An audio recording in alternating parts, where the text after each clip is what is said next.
मुख्यमंत्री Abhyuday coaching classes में आपका पुनः स्वागत है।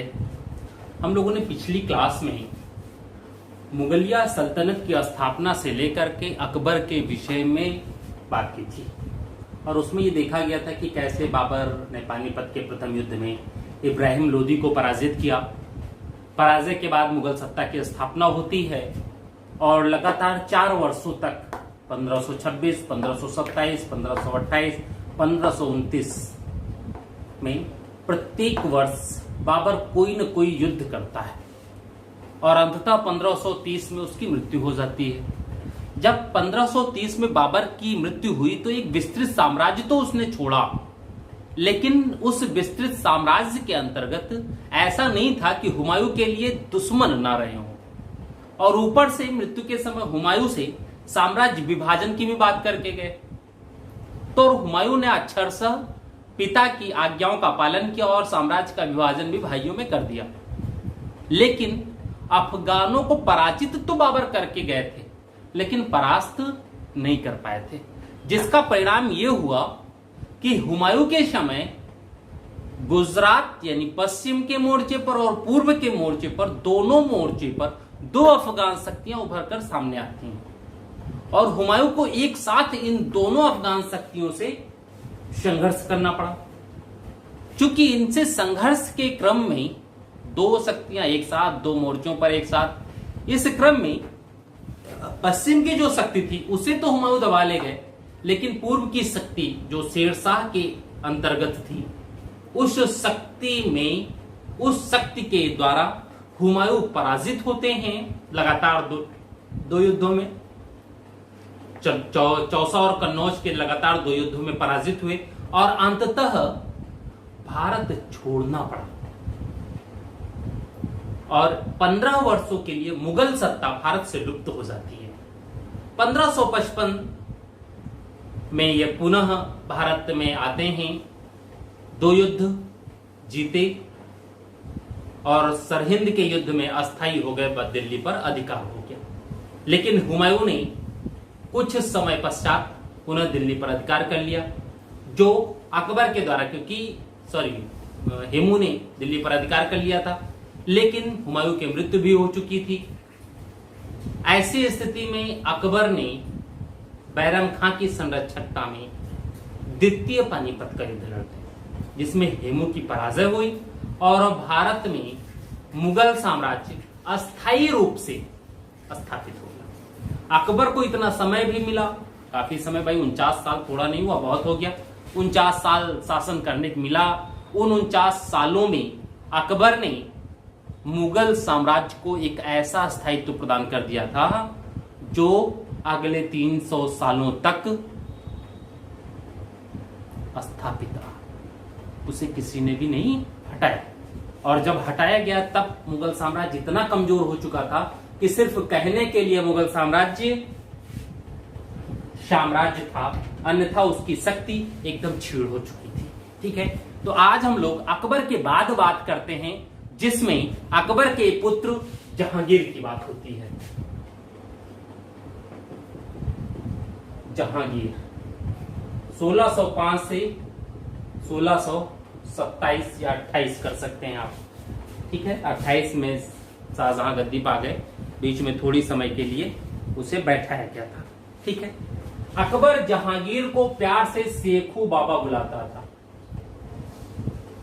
शेखू बाबा बुलाता था।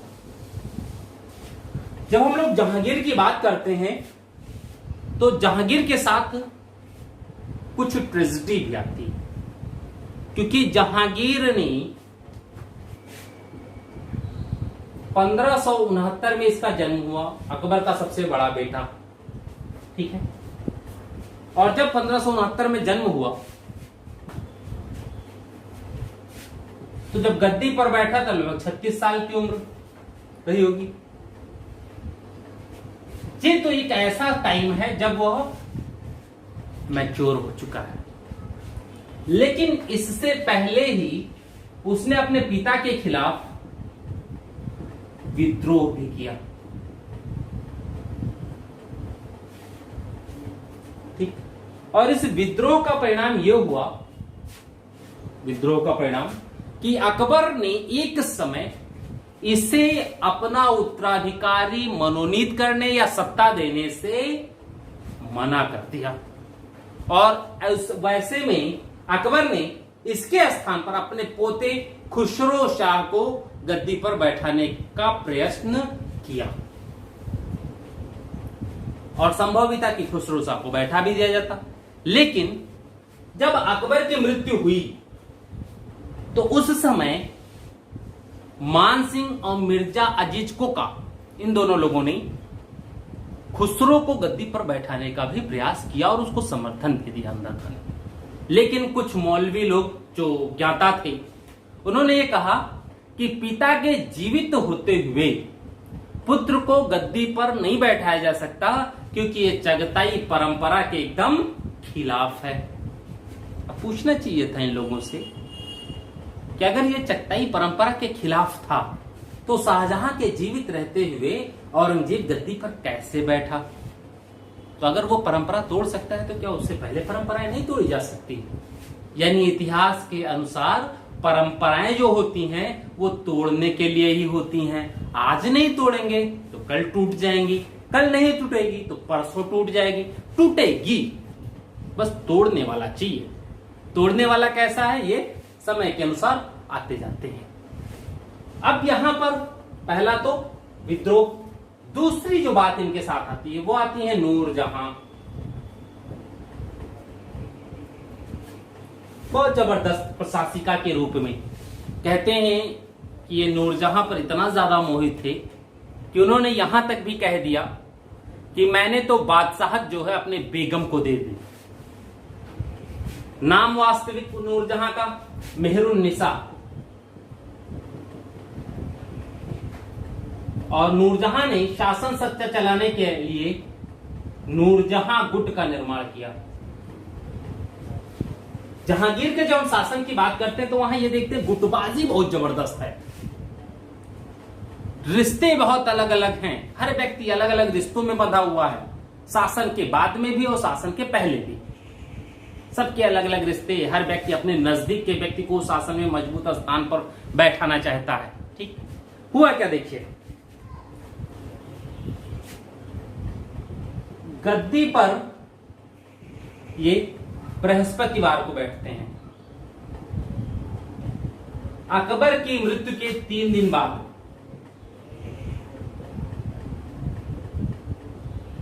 ठीक, यानी 3 दिन तक अकबर की मृत्यु के बाद शोक मनाया गया। उसके बाद इनका राज्याभिषेक हुआ। ठीक, 3 नवंबर 1605 को गद्दी पर बैठे। ठीक है, अब देखिए, अब जब ये गद्दी पर बैठे और अकबर ने पूर्व में ही शहजादा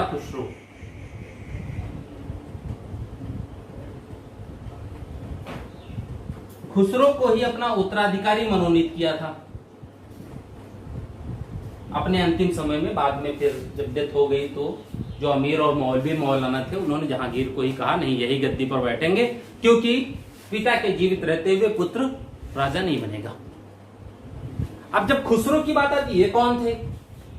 तो शहजादा खुसरो जो हैं, ये जहांगीर की पहली पत्नी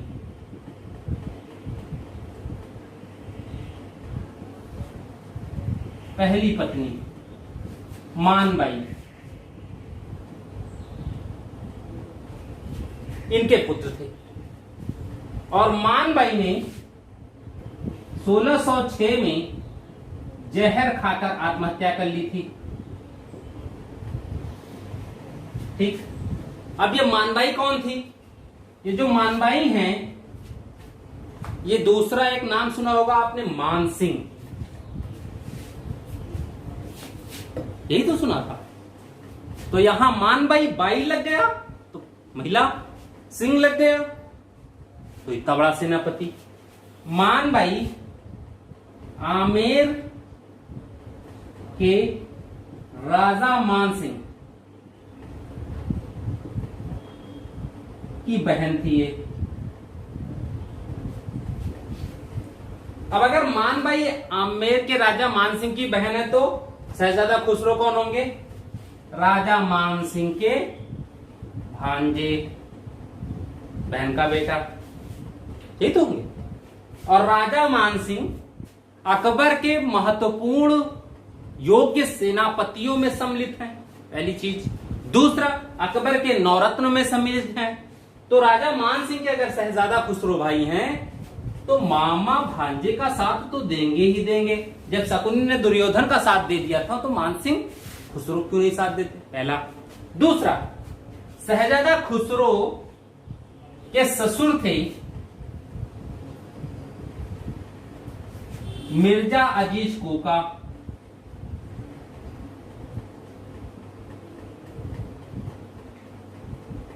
कोकलतास के पुत्र, ठीक। जब ससुर ये हैं तो ससुर जी भी क्या हैं, अकबर के समय सेनापति, तो ये भी तो यहां देंगे इनको सपोर्ट। तो जब अकबर की डेथ हुई तो सबसे बड़ी समस्या यही थी गद्दी का वारिस कौन हो। ये दोनों लोग यही कह रहे थे, नहीं नहीं ये बढ़िया लौंडा है, इसको बैठा दिया जाए गद्दी पे। क्यों? क्योंकि ये दोनों लोग ये जानते थे कि अगर शहजादा खुसरो शासक होता है तो इन दोनों लोगों का प्रशासन में प्रभाव बढ़ता। जहांगीर इन लोगों को पसंद नहीं करता था, तो अगर जहांगीर बहुत पसंद नहीं करते तो जहांगीर अगर शासक होते हैं तो फिर इन लोगों का प्रशासन में प्रभाव कम होगा, ठीक। तो अपने प्रभाव को प्रशासन में बनाए रखने के लिए इन लोगों ने अपने अनुसार समर्थक वर्ग बना लिया, ठीक। लेकिन हुआ क्या कि जैसे ही अकबर की मृत्यु हुई, एक नया निष्कर्ष आ गया दो लोगों के द्वारा। कौन? सैयद खां चगताई और शेख फरीद बुखारी। शेख फरीद बुखारी और सैयद खां चगताई, सैयद खां चगताई, ये दो लोग प्रभावी थे, शेख हैं यानी इस्लाम के जानकार हैं, इस्लामिक नियमों के जानकार हैं, चगताई परंपरा के हैं। तो अगर चगताई परंपरा के हैं तो यही तो बताएंगे कि नियम क्या कहता है, तो पक्का है, निकालते हैं।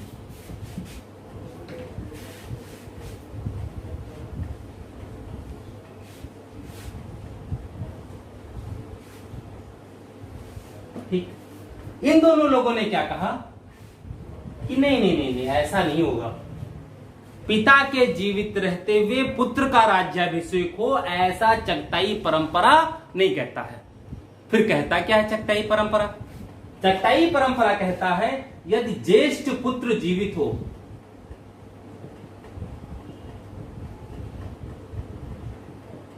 तो पौत्र उत्तराधिकारी नहीं हो सकता।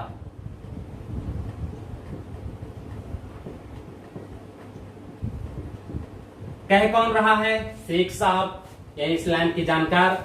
अब जहांगीर के राज्याभिषेक को धर्म से जोड़ दिया गया, धार्मिक नियमों से जोड़ दिया गया, चगताई परंपरा से जोड़ दिया गया। तो अगर धार्मिक नियम और चगताई परंपरा से इनका राज्याभिषेक जोड़ दिया जाए तो क्या कोई व्यक्ति अब ऐसा था जो विरोध करता है इनका? नहीं। इसलिए इन दोनों के नियमों के अकॉर्डिंग सलीम ही जहांगीर, नूरुद्दीन बादशाह जहांगीर के नाम से गद्दी पर बैठे और ये शासक हो। ठीक। अब प्रारंभ में सत्ता के लिए शहजादा खुसरो का नाम आया भी, शहजादा खुसरो बन नहीं पाए। तो क्या शहजादा खुसरो की, जिसकी उम्र भी अभी कम थी, उसकी महत्वाकांक्षा खत्म हो जाएगी? नहीं, पापा बने, चलो ठीक है। और वो पापा जिनकी वजह से मां कभी खुश नहीं रही। 1606 में मां को जहर खा के आत्महत्या करनी पड़ी। मामा खुश नहीं है इनसे, पापा खुश नहीं है। कौन से पापा? ससुर जी, वही तो असली पापा हैं, वो नहीं खुश हैं। तो क्या ऐसे पिता के खिलाफ विद्रोह करना बनता है?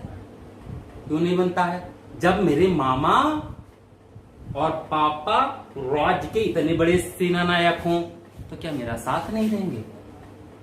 मामा तो साथ देंगे ही देंगे, क्योंकि मेरी मम्मी भी चली गई, अब मैं ही बचा हूं उनके बहन के उस पे।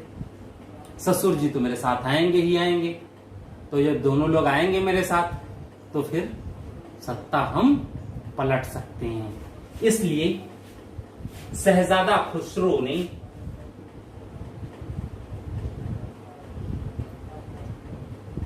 खुसरो ने 1606 में ही विद्रोह कर दिया पिता के खिलाफ। अब देखिए, अगर शहजादा खुसरो ने पिता के खिलाफ विद्रोह किया है तो समस्या आती या नहीं आती?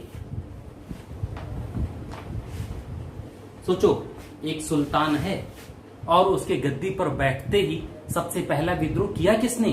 उसके बड़े बेटे ने। वह बेटा जो पूर्णतः राजपूती परंपरा में जिसका पालन पोषण हुआ हो, जन्म लेते ही खुसरो चले गए थे आमेर, वही राजपूतों के ही यहाँ पालन पोषण हुआ। टोटल कुछ राजपूती परंपरा में पालन पोषण हुआ है, सब कुछ उसने विद्रोह कर दिया।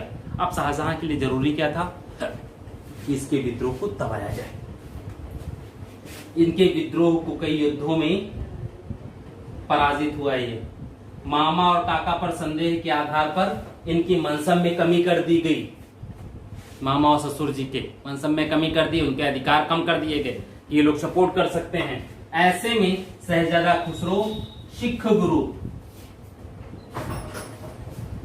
अर्जुन देव से सहायता मांगता है। उनके शिविर में पहुंचा, उनसे सहायता मांगी। गुरु अर्जुन देव ने कुछ मुद्रा दी इनसे, प्लस आशीर्वाद दिया विजयी भाव का। यही सिख और मुगल संबंध की आधारशिला। अब तक अकबर के समय तक सिखों से और मुगलों से बड़े अच्छे संबंध थे। सिख कभी तक युद्ध विद्या में नहीं थे, वो सिर्फ शांतिपूर्वक अपना व्यवसाय इत्यादि जो भी अधिकतर कायस्थ इत्यादि थे, ठीक है, वो लोग जुड़े रहे थे इनसे, अपना व्यवसाय कामकाज जो भी करते थे। अभी तक सिखों को सैनिक जाति के रूप में कन्वर्ट नहीं किया गया था।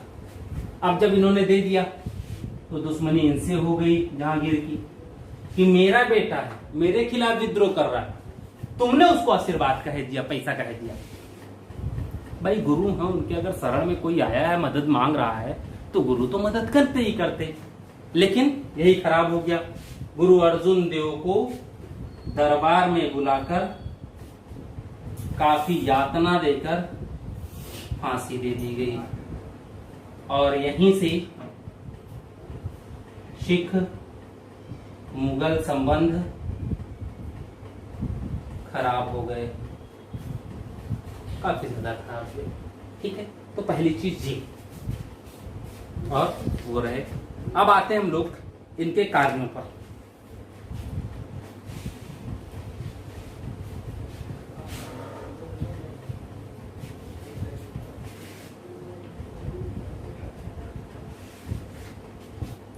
ठीक है, देखिए,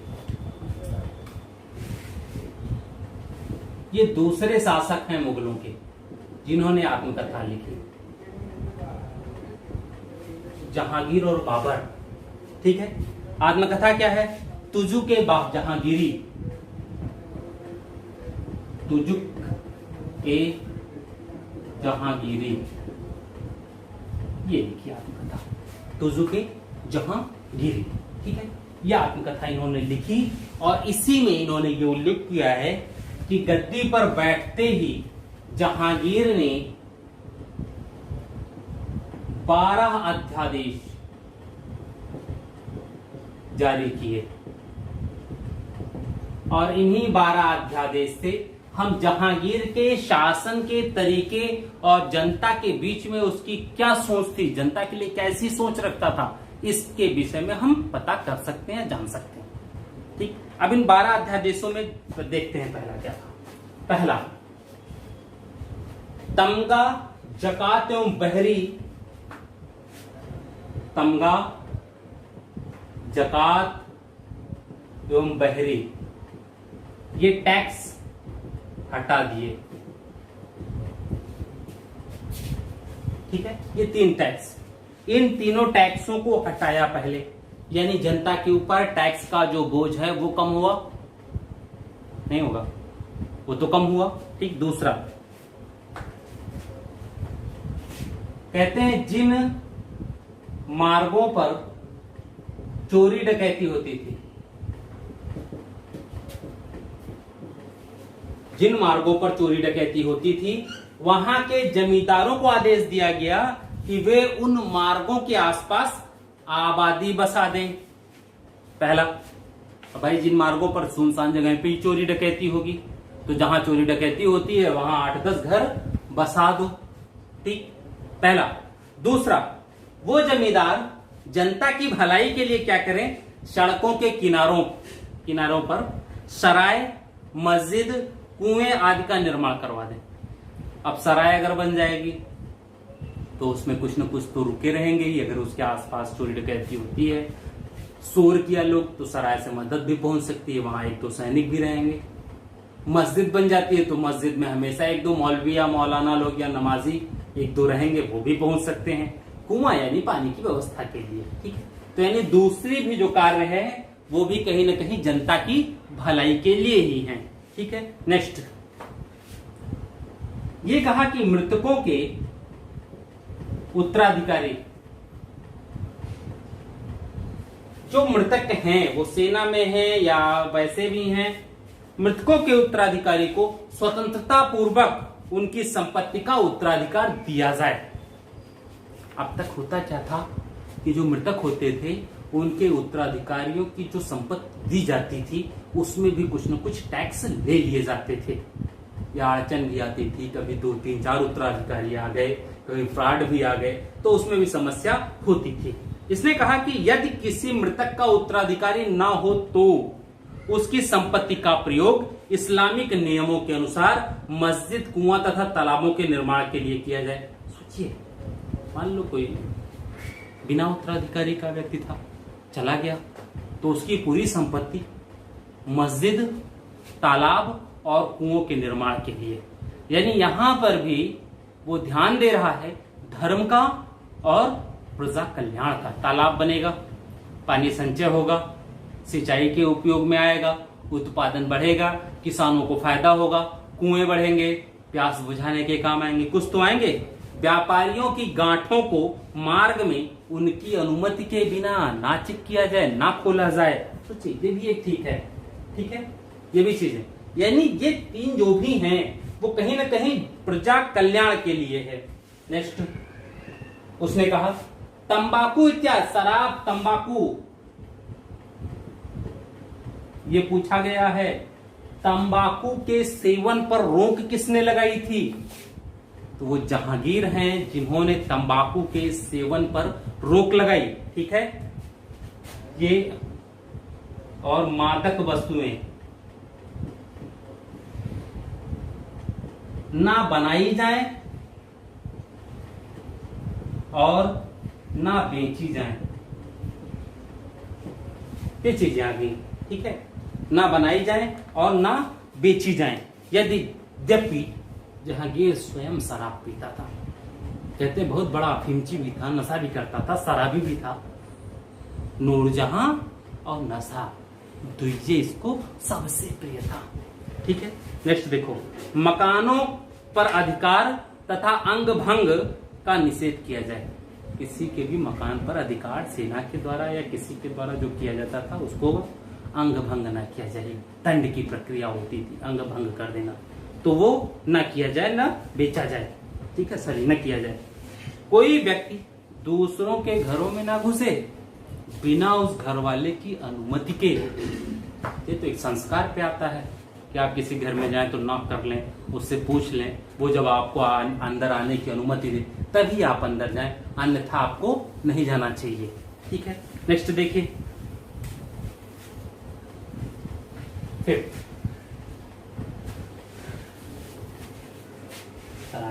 हाँ, फिर मकानों पर अधिकार तथा अंग भंग न किया जाए। ठीक है, ये वो मकानों पर अधिकार व अंग भंग ना किया जाए। ठीक है, मकानों पर अधिकार व अंग भंग न किया जाए।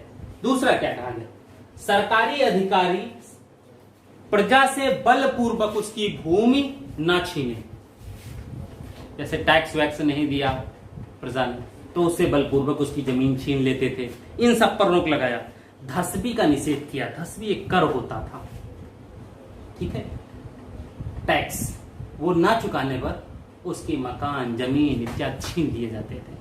इस पर निषेध कह रहा है बिना बादशाह की आज्ञा के जागीरदार एवं अधिकारी आपस में वैवाहिक संबंध स्थापित ना करें। अलाउद्दीन वाला आदेश आ गया ये, बिना सुल्तान की आज्ञा के जागीरदार आपस में वैवाहिक संबंध नहीं कर सकते, इसका निषेध किया गया था। ठीक है, नेक्स्ट देखिए, छठा है ये, धसबी का निषेध किया, वैवाहिक संबंध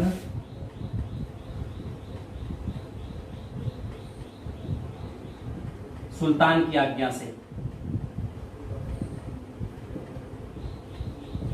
यानी बादशाह की आज्ञा के बिना वैवाहिक संबंध स्थापित न किए जाएं। देखिए, सातवां, नगरों में अस्पतालों का निर्माण किया जाए और उन अस्पतालों में हकीमों की व्यवस्था की जाए। अस्पताल बनाए जाएं,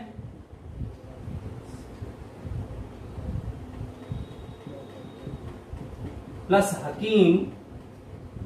हकीमों की नियुक्ति की जाए अस्पतालों में। भाई जो भी हैं अब तक, इसमें हम देख क्या रहे हैं कि जहांगीर की जो भी मंशा थी शासन पर बैठने के बाद, उसके प्रत्येक अध्यादेश जनता की भलाई के लिए हैं। कहीं ना कहीं शासन में कुरीतियां, बुराइयां, लूट, डकैती, चोरी इत्यादि रोकने का प्रयास कर रही हैं। शासन को व्यवस्थित रूप देने का प्रयास किया जा रहा है ताकि शासन में किसी भी प्रकार का कोई दिक्कत ना आने पाए। ये कार्य है उसका। ठीक है, नेक्स्ट देखिए, आठवां, वीरवार या बृहस्पतिवार व रविवार को पशुवध निषेध किया।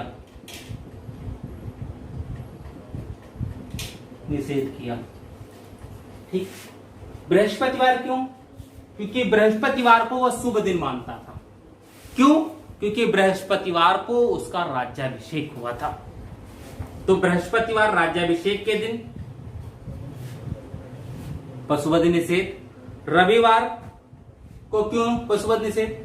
क्योंकि रविवार अकबर का जन्मदिन था और पूर्व में भी अकबर ने रविवार को पशुवध निषेध कार्यक्रम लागू कर रखा था। रविवार को उसने मना ही कर रखी थी कि पशुओं की बलि या वध नहीं किया जाएगा। इसने बृहस्पतिवार अपने राज्याभिषेक के दिन को उसमें ऐड कर दिया। तो पशुवध रोक रहे हैं तो कहीं ना कहीं ये भी ठीक ही था। चलो 2 ही दिन सात्विक हो जाओ, शाकाहारी रहो, रोज नहीं हो सकता। ठीक है, तो अब तो बृहस्पतिवार भी कुछ लोग नहीं खाते हैं, लेकिन रविवार लगभग सभी खाते हैं। पहले रविवार रोका था। ठीक, दूसरा ये कहता है चूंकि रविवार को मेरे पिता शुभ दिन मानते थे, रविवार को उसके पिता शुभ दिन मानते थे क्योंकि इसी दिन सृष्टि का आरंभ हुआ। पापा जिस दिन पैदा हुए उसी दिन से सृष्टि का आरंभ होती है, वैसे नहीं होगी।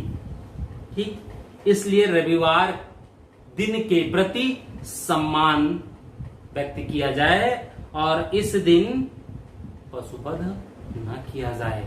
बृहस्पतिवार चूंकि मेरा सिंहासनारोहण हुआ है, इसलिए मेरे लिए बृहस्पतिवार महत्वपूर्ण है, इसलिए बृहस्पतिवार को भी न किया जाए। रविवार को सृष्टि के प्रारंभ होने के कारण रविवार दिन के प्रति सम्मान प्रदर्शित किया जाए। ठीक है, नेक्स्ट, उसने कहा मेरे पिता के समय के जागीरदार और जमींदार जो भी हैं उन सभी को उनके पदों पर बने रहने दिया जाएगा। किसी को उनके पद से डिस्टर्ब या हटाया नहीं जाएगा। ये व्यवस्था भी उसने की, उनको भी बैठा दिया गया। ठीक, लास्ट, सॉरी ये तो 11 हुआ ना, 11 में क्या कहा? आइमा यानी एम्मा भूमि एक होती थी, जो मदद मास के रूप में दी जाती थी। कुछ लोग ऐसे धर्म इत्यादि के क्षेत्र में, समाज सेवा के क्षेत्र में अच्छा जो काम करते थे, उनको एक मदद मास भूमि दी जाती थी, आइमा या एम्मा कहा जाता था। ये जो भूमि होती थी ये टैक्स विहीन होती थी। यह भूमि जिन लोगों के पास रहती थी वो उससे आय अर्जित करें, उन्हें कोई टैक्स नहीं देना पड़ता था। ठीक है, ये कभी किसी व्यक्ति को दे दिया जाता था, धार्मिक संस्थाओं को दे दिया जाता है, ये चीजें होती थी। जैसे अकबर ने हरमंदिर साहिब को भी 500 बीघा जमीन दिया था, जिसमें आज अमृतसर का टेम्पल बना है स्वर्ण मंदिर, वो अकबर के द्वारा दी गई मदद माशी भूमि थी। ठीक है, कहते हैं जिन लोगों के पास ऐसी भूमियां या जिन संस्थाओं के पास ऐसी भूमि है वो उन्हीं के पास बनी रहने दी जाएगी, उनसे वापस नहीं किया जाएगा। उसने सद्रे जहां को आदेश दिया कि वह प्रतिदिन निर्धनों की देखभाल करे, क्योंकि सद्रे जहां जो है वही धार्मिक कार्यों की देखभाल करता था, इसलिए उसने ऐसा आदेश उन्हें दिया। 12, ठीक है, इसमें क्या कहा, कारागारों में बंद कैदियों को मुक्त कर दिया जाए। यानी कारागार में जो भी कैदी बंद थे सभी को मुक्त करने की बात आ रही है, सभी कैदियों को छोड़ने की बात आ रही है। इसने ऐसा किया भी। ठीक है, तो ये 12 अध्यादेश हैं जहांगीर के। और जब हम इन 12 अध्यादेशों पर ध्यान देते हैं तो ये लगता है कि जहांगीर ने अपने पिता की जो परंपरा थी उसी परंपरा को आगे बढ़ाने का प्रयास किया। ठीक है, दूसरी चीज, प्रारंभ तो जहांगीर ने बहुत अच्छा किया, लेकिन बाद में अत्यधिक शराबी होने के कारण जहांगीर ने अपनी संपूर्ण शासन सत्ता नूरजहां और नूरजहां गुट के हाथों में सौंप दी। स्वयं शासन सत्ता, शासन व्यवस्था में दिलचस्पी जो लेता था वो कम हो गया। ठीक है, तो ये चीजें आई जहांगीर के समय में। आगे बढ़ते हैं हम लोग बात कर रहे थे, 1 मिनट, हम लोग बात कर रहे हैं जहांगीर की। और जब जहांगीर की बात कर रहे थे तो हम लोगों ने उसके 12 अध्याय देखे। ठीक है, अब 12 अध्यायों के बाद हम लोग देख लें जहांगीर के अभियान क्या क्या थे। और जब अभियान की बात करते हैं तो सबसे पहला जो अभियान था उसका वो था मेवाड़ का, क्योंकि योग्य पिता की अयोग्य संतान वो नहीं कहलाना चाहता था। क्योंकि मेवाड़ राजपुताने में इकलौता ऐसा राष्ट्र था जिसे अकबर विजित नहीं कर पाए, या मेवाड़ ने अकबर की अधीनता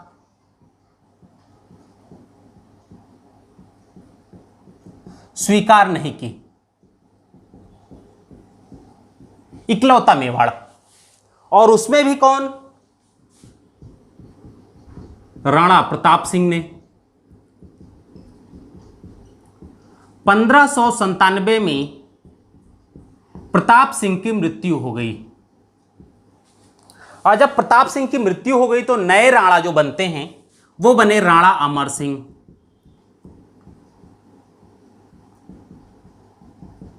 राणा अमर सिंह भी प्रताप सिंह की ही तरह योग्य, बहादुर और राजपुताने के सम्मान को बचाए रखने वाले व्यक्ति थे। अमर सिंह ने अकबर के जीवित रहने तक मुगल आधिपत्य को स्वीकार ही नहीं किया। जब अकबर की मृत्यु हो गई तो नए शासक कौन हो गए, जहांगीर। और अब तो भाई दक्षिण में खानदेश इत्यादि भी अकबर ने जीत लिया था, अहमदनगर से संधि कर ही ली थी। ठीक है, उत्तर भारत में लगभग संपूर्ण विजित ही कर लिया है। जहांगीर के लिए था क्या कि पापा जो नहीं कर पाए वो बेटवा कर ले जाए, यानी जो अकबर नहीं कर पाए हैं वो मैं करके अगर दिखा दूं तो स्वाभाविक है मैं पापा जैसा महान बन सकता हूं। इसलिए इनका जो सबसे पहला अभियान हुआ वो हुआ मेवाड़ पर। पहले अभियान में सफलता नहीं मिली, दूसरा अभियान में सफलता नहीं मिली, तीसरा अभियान जो हुआ, इस तीसरे अभियान का नेतृत्व शहजादा खुर्रम खुर्रम के द्वारा किया गया। जहांगीर स्वयं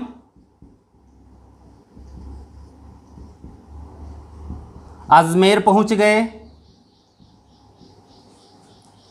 ठीक, राजा बसु इत्यादि को भी शहजादा खुर्रम के सहयोग में भेजा गया और स्थिति यह हो गई कि शहजादा खुर्रम, जहांगीर और दूसरे लोग, इन लोगों ने चित्तौड़ की पहाड़ी को तीन तरफ से घेर लिया। राणा जंगलों में भाग गए थे। ठीक है, ऐसी स्थिति में राणा के सामने एक ही चारा था कि वो संधि की बात करें। अंततः राणा ने मजबूर होकर के शुभकर्ण और हरिदास, दो व्यक्ति थे, राणा ने शुभकर्ण और हरिदास, इन दो व्यक्तियों को, शुभकर्ण और हरिदास नामक दो व्यक्तियों को मैत्री दूत के रूप में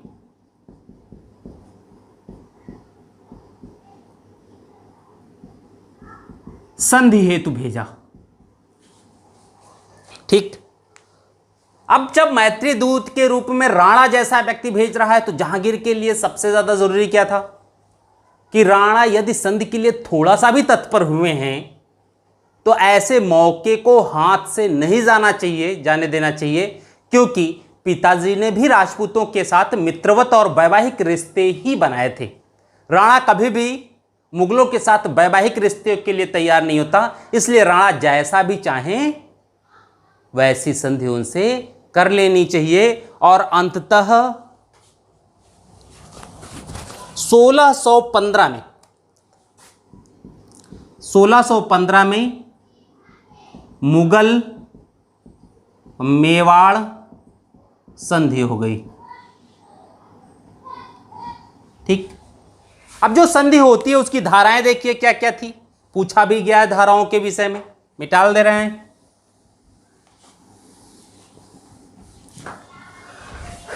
इन धाराओं में यह कहा गया, चित्तौड़ की यदि इच्छा हो तो वैवाहिक रिश्ता बनाएं, अन्यथा नहीं। उन्हें छूट है, उनकी इच्छा पर निर्भर करता है, वो चाहे तो बनाएं चाहे तो ना बनाएं। यानी मेवाड़ के पक्ष में चीजें दी गई। दूसरी, अमर सिंह को मुगल दरबार में आने से छूट दी गई। यानी राणा की इच्छा नहीं है अगर मुगल दरबार में आने की तो मुगल दरबार में ना आए, किसी और को भी भेज सकते हैं। इसके बदले में राणा अमर सिंह ने राणा करण सिंह, इनके जो पुत्र थे करण सिंह, अरे क्या बात है भाई, राणा करण सिंह को मुगल दरबार में भेजा।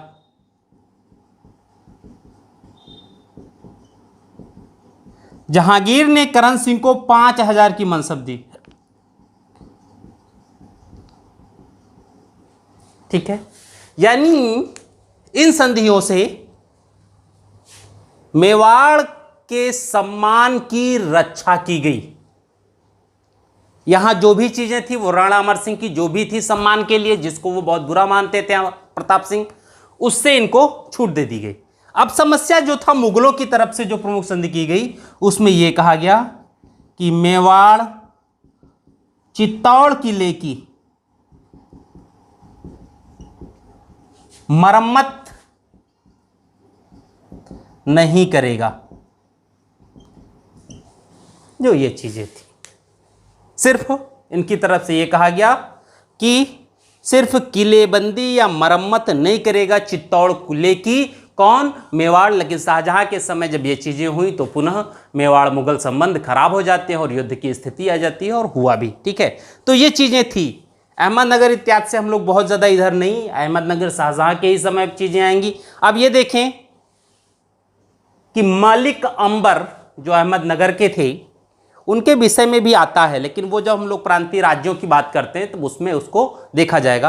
अब जो जहांगीर से सबसे ज़्यादा रिलेट करती हैं वो है नूरजहां। तो नूरजहां के विषय में हम लोग थोड़ी सी बात कर लें, ज़्यादा सही रहेगा, क्योंकि नूरजहां ने जहांगीर के संपूर्ण शासनकाल को बहुत ज़्यादा प्रभावित किया है, वो भी 1611 के बाद। ठीक है, नूरजहां।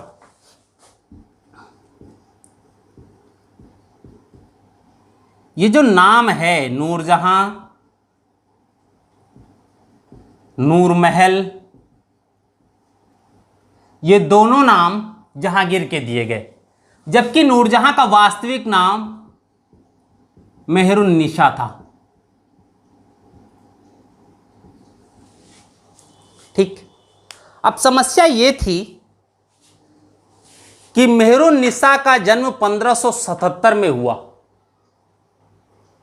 अब बहुत से आरोप भी लगते हैं जहांगीर के ऊपर भी, पता नहीं क्या क्या। इनकी प्रारंभिक जो शादी हुई वो हुई शेर अफगन से, लेकिन शेर अफगन की हत्या हो जाती है और कहते हैं शेर अफगन की हत्या में कहीं ना कहीं जहांगीर का हाथ था। अब कहानियां बहुत सी बन सकती हैं। कई लोग ये कहते हैं कि नूरजहां को बचपन से ही जहांगीर बड़ा प्रेम करते थे और जब ये युवराज थे और शक्ति इनके हाथ में आई, ये जमींदार बने कहीं के, तो उन्होंने नूरजहां को प्राप्त करने का प्रयास किया, लेकिन इनकी बुरी आदतों के कारण, क्योंकि बड़े अय्याश टाइप में थे, नशेड़ी भी बहुत थे, इनकी बुरी आदतों के कारण मेहरुन्निसा के पिता ने इनसे विवाह न करके शेर अफगन से कर दिया, जो एक छोटी सी जमींदार का मालिक था।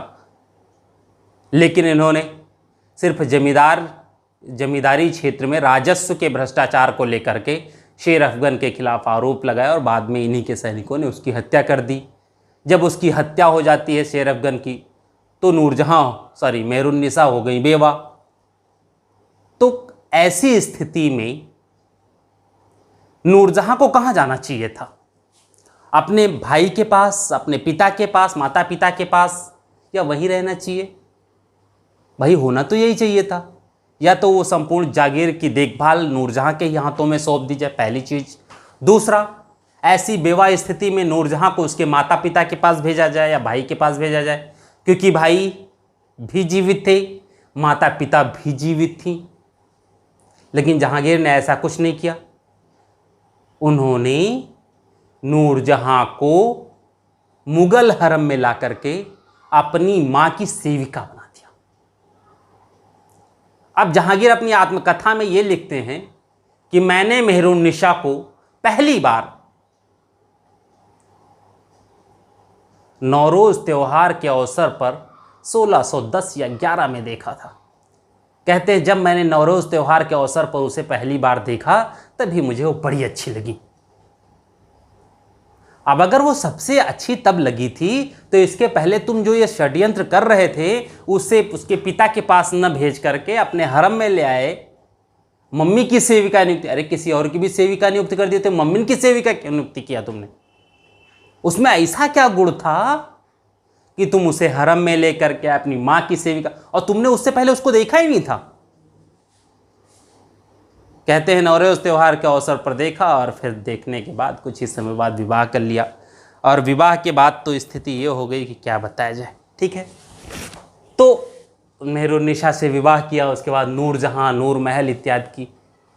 नूर का मतलब होता है प्रकाश और जहां का मतलब होता है विश्व, यानी संपूर्ण विश्व को प्रकाशमय करने वाला व्यक्ति नूरजहां,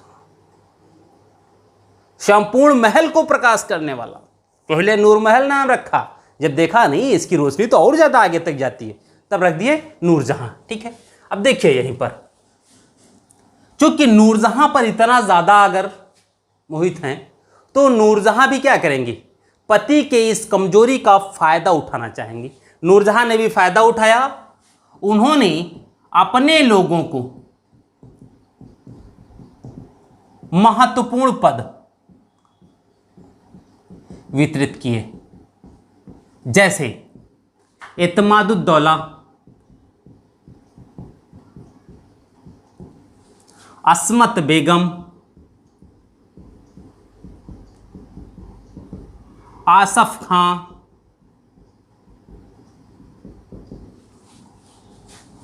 शहजादा खुर्रम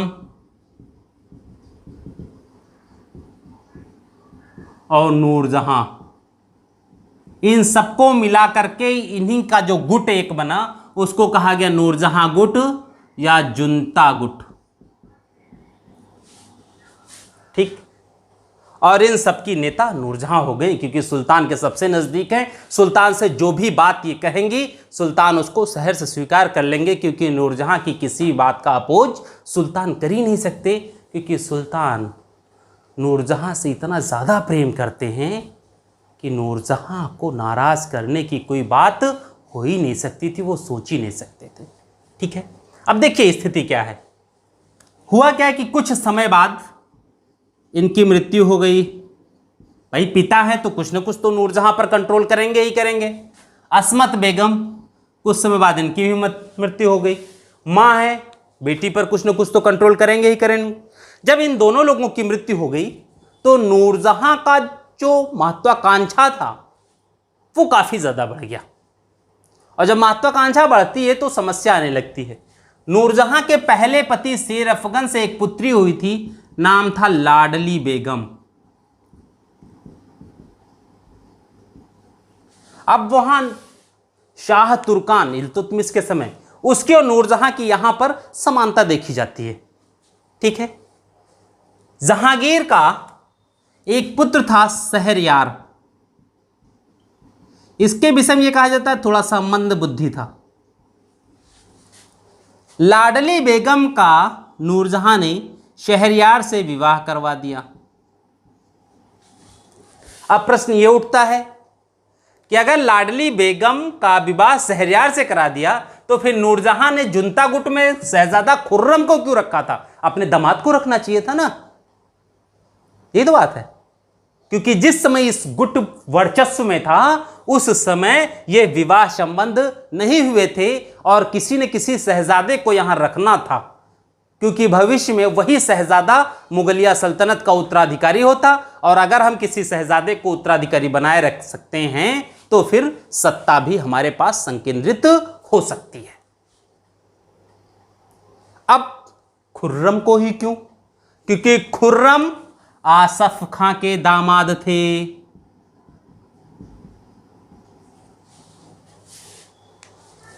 ठीक, अब खुर्रम कौन? वही शाहजहां जिन्होंने अपनी बेगम की याद में ताजमहल बनवा दिया। इतना पैसा खर्च किया, बहुत पैसा खर्च के ताजमहल बनवाए। अब बेगम मरी कैसे? प्रसव पीड़ा से। ठीक है, वो अलग बातें हैं। अब जब नूरजहां का दामाद यह हो गया मंदबुद्धि, मम्मी पापा का कंट्रोल इसके ऊपर अब खत्म हो गया, तो नूरजहां ने यह सोचा कि क्यों ना अब सत्ता में उत्तराधिकारी जो बनवाना है वो शहरयार को बनवाया जाए, क्योंकि जहांगीर के नज़दीक हैं, जहांगीर इन्हीं की बात सुनेगा। तो अगर जहांगीर से ये कहती हैं नहीं नहीं हमारा दामाद है, लाडली भी तो आपकी बेटी है, क्या हुआ सिर अफगन से हुई है तो, लेकिन है तो आप ही की ना, आपके बेटे हमारे हो गए तो फिर मेरी बेटी आपकी क्यों नहीं हुई? और हम थोड़े गए थे विवाह का प्रस्ताव लेकर के आपके पास, आप ही तो आए थे मुझसे विवाह का प्रस्ताव लेकर के, मेरी सारी शर्तें तब आपको स्वीकार थी, तो आज लाडली आपकी बेटी क्यों नहीं हुई? वो भी तो स्वीकार होगी। और अगर आपकी लाडली बेटी हुई तो शहरयार दामाद हुआ कि नहीं हुआ? तो समस्या थी। ठीक, तो अब जहांगीर ने भी शहरयार का पक्ष लेना शुरू किया, और जब जहांगीर भी शहरयार का पक्ष लेना शुरू करेगा तो शहजादा खुर्रम जो जहांगीर के सभी जीवित पुत्रों में सबसे योग्य था, खुसरो को छोड़ दिया जाए तो, खुसरो के विषय में बहुत सी बातें होती हैं, लेकिन खुसरो की अति महत्वाकांक्षा उसको लेकर के डूब गई। ठीक है, शहजादा खुर्रम ने विद्रोह कर दिया। कहते हैं इनके विद्रोह को दबाने के लिए महाबत खां को लगाया गया। महाबत खां ने शाहजहां को इतना ज्यादा परेशान कर दिया, इतना ज्यादा दौड़ाया, बंगाल से दक्षिण, दक्षिण से महाराष्ट्र, गुजरात, अंत में सरेंडर करने के लिए मजबूर हो जाते हैं। समझौते के लिए बात आ गई। ठीक है, कहते हैं महाबत खां ने विद्रोह को दबा दिया, और जब महाबत ने विद्रोह को दबा दिया तब समस्या ये थी कि फिर खुर्रम के साथ किया क्या जाए, क्योंकि पुत्र मोह वहां पे भी था। उसमें खुर्रम को अपने 2 पुत्र, कौन कौन, दारा शिकोह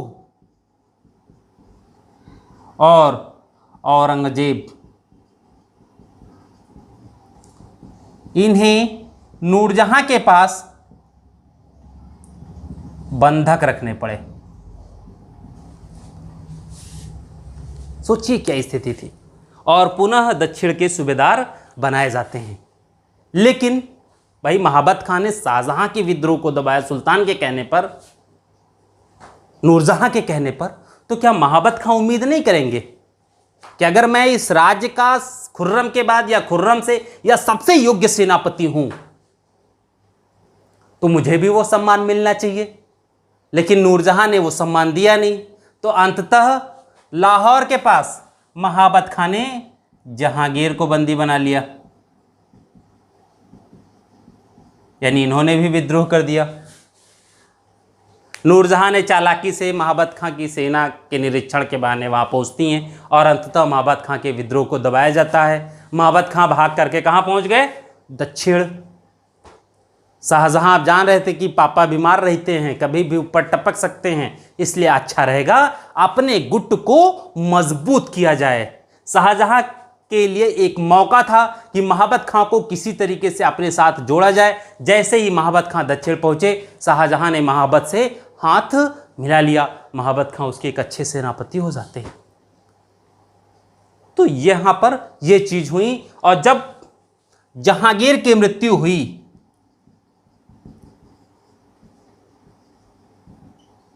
हुई, तो नूरजहां क्या सोचती थी कि अपने दामाद को हम शासन पर बैठा दें, भैया हैं हमारे तो वो साथ देंगे ही देंगे, केंद्रीय सेनाएं जो हैं वो तो साथ देंगी ही देंगी, दूसरे जो राजपुताने के राजा हैं वो सत्ता का साथ देंगे, तो वो अच्छा रहेगा, यही तो होगा। इसलिए ऐसी स्थिति में उम्मीद करना कि भैया साथ देंगे, तो तुम अपने दामाद को गद्दी पर बैठाना चाहते हो, तो क्या भैया अपने दामाद को गद्दी पर नहीं बैठाना चाहेंगे? भैया भी तो चाहेंगे ना अपने दामाद को गद्दी पर बैठाना, नहीं चाहेंगे? भैया ने भी ठीक वही किया। ठीक, देखिए यहां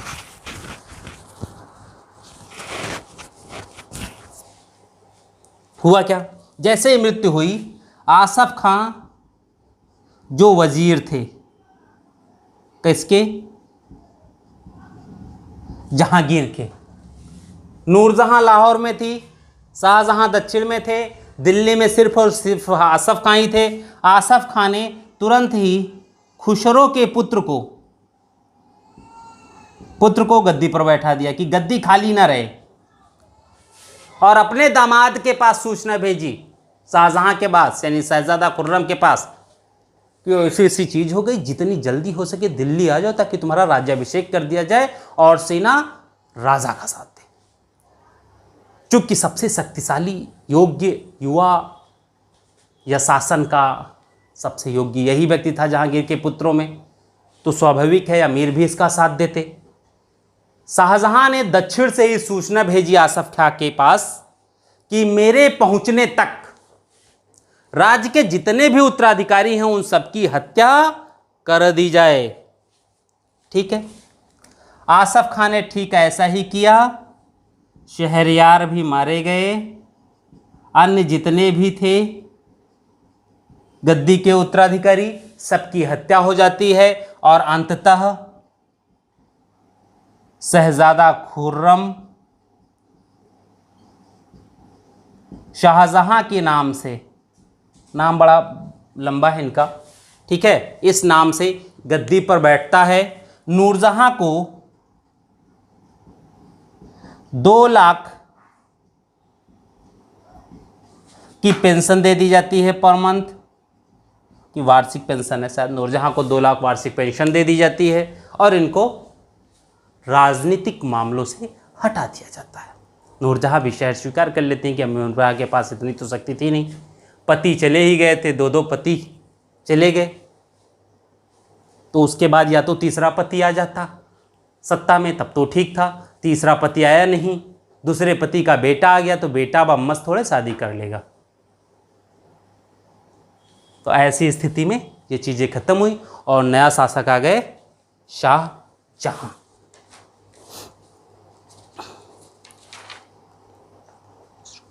कुछ और चीज़ें जहांगीर में, जैसे कुछ विदेशी यात्री भी आए।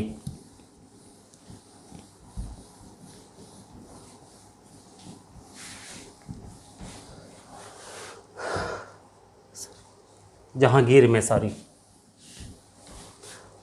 पहला तो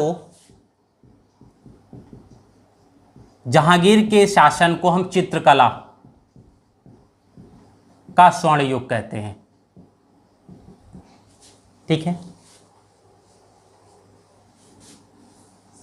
इसी के समय अंग्रेज कैप्टन विलियम हॉकिंस भारत आया था। इनके साथ विलियम फिंच भारत आए, ठीक।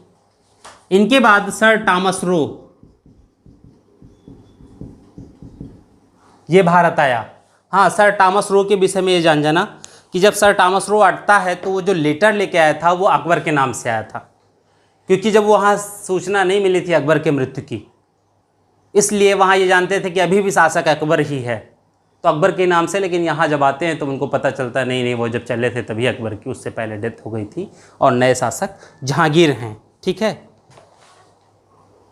एडवर्ड टेरी, कुछ प्रमुख लोग, टेरी, ठीक। फ्रांसिस्को बेलसार्ट, ये बहुत ज़्यादा नहीं पूछा गया है।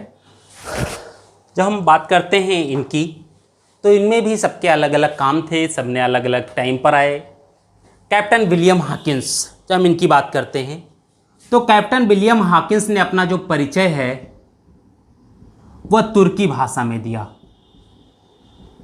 कोई भी बाहरी व्यक्ति आ जाए और वह हमारी भाषा में अपना परिचय दे, बातचीत करे, तो शायद भाषा समान होने की वजह से हमारे बीच में निकटता भी कुछ ज़्यादा आ जाती है। तो जब तुर्की भाषा में इसने अपना परिचय दिया तो वहीं पर जहांगीर इससे काफ़ी प्रसन्न होते हैं, इसकी बातों से प्रसन्न होते हैं। चूँकि यह किसी का दूत बन करके नहीं आया था, सिर्फ ब्रिटिश व्यापार को बढ़ाने के उद्देश्य से आया था कि कुछ दे दो, एक आध फैक्ट्री वैक्ट्री हम लोग भी कहीं स्थापित कर लें, ये था, ठीक है। तो ऐसे में जब बात की तो जहांगीर ने इसे 400 का मनसब दिया। इंग्लिश खां या फिरंगी खां, ये 2 उपाधि दी या नामकरण कर दिया भाई, इंग्लिश खां या फिरंगी खां, ठीक है। इसने जहांगीर के सूबे जो थे, साम्राज्य था, उसको सूबों में नहीं बांटा था, बल्कि इसने उसे 5 बृहद क्षेत्रों में बांटा था। साम्राज्य को सूबों में न बांटकर 5 बृहद क्षेत्रों में बांटा, ठीक है। यानी सूबों की बात कैप्टन विलियम हॉकिंस नहीं करता है, बात आती है विलियम फिंच की, ठीक है। तो जब विलियम फिंच की बात आती है तो विलियम फिंच ने ही सबसे पहले अनारकली की कथा का वर्णन किया, दिख रहा है, हाँ, अनारकली की कथा का वर्णन किया है सबसे पहले विलियम फिंच ने ही। विलियम फिंच ने ही अनारकली की पूरी कथा बताई, जिससे बाद में अंग्रेज सब जान पाए और बड़ी सी चीजें लिखी गई, बड़े शोध भी हुए। अनारकली थी कौन? अनारकली के विषय में यह कहा जाता है ये जहांगीर की प्रेमिका थी। अब विलियम फिंच क्या कहता है? विलियम फिंच ये कहता है कि अनारकली जो हैं ये अकबर की पत्नी थी। सबसे पहले कहानी ये देने वाला, आप देखिए ये क्या कहता है। विलियम फिंच अकबर की पत्नी थी और एक दानियाल थी व्यक्ति, इसकी पुत्री थी, ठीक है, जिसका सलीम से अनैतिक संबंध था।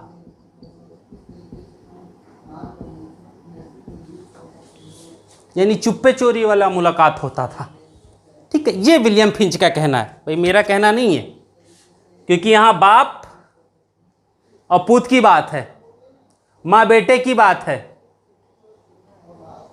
भतीजी और चाचा की बात है।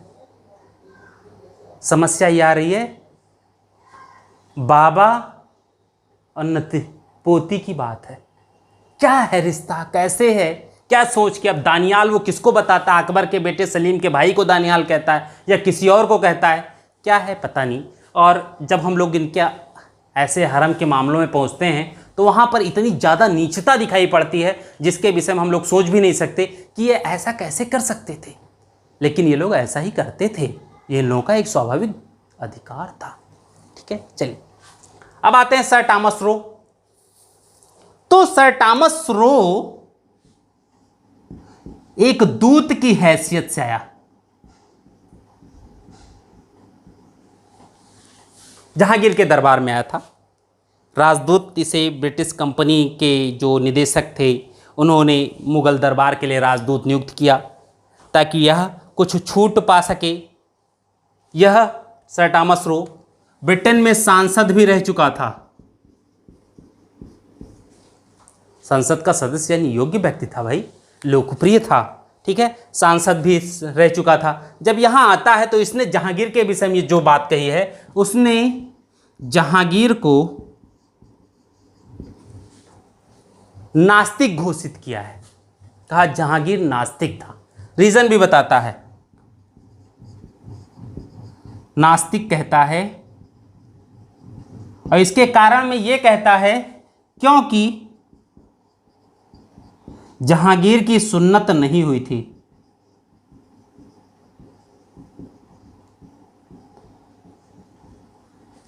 जहांगीर की सुन्नत नहीं हुई थी, ठीक है, इसलिए कहता है। जबकि जहांगीर के जब हम 12 अध्यादेश देखते हैं तो उसमें जहांगीर क्या कहता है कि बच्चों की सुन्नत 8 साल के बाद होनी चाहिए, उससे पहले नहीं होनी चाहिए, यही तो कहा था शायद, ठीक है। सुन्नत के विषय में भी अध्यादेश में इन्होंने कहा और खुदे सुन्नत नहीं करवाए थे, ठीक है।